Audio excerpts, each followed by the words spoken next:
kahari denai rasoi harago diri lah diampu kaki.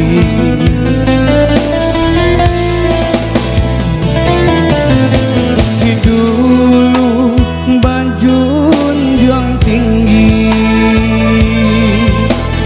kini dan disakiti, bantu aka indah aku nolai.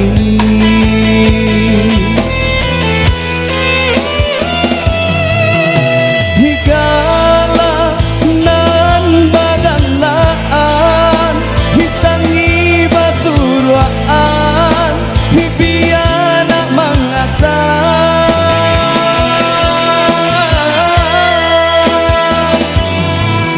di dalam tulang dan lenyai dilahia indah bajaga di batin bananan kanai di luar indah non hampa.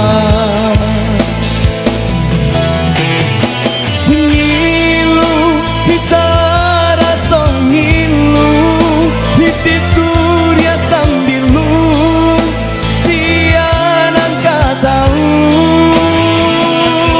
onde kita padi rasa tak sangai diube ndak namu cega di batin bananan kanai di lahir indah non nampak.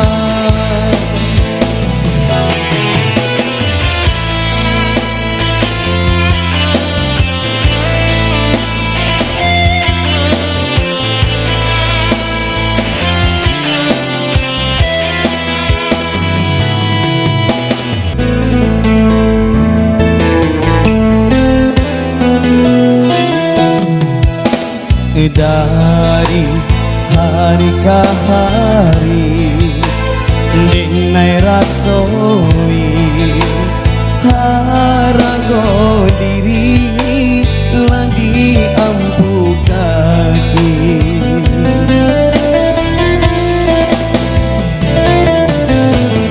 Dulu banjunjung tinggi, kini dan disakiti, bantu aka indah pagun nolai.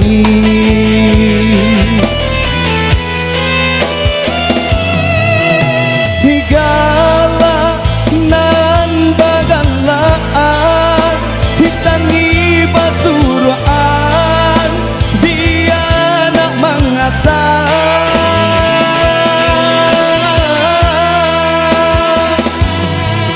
di dalam tulang dan lenyai di lahia indah bajada di batin bananan kanai di luar indah nonam.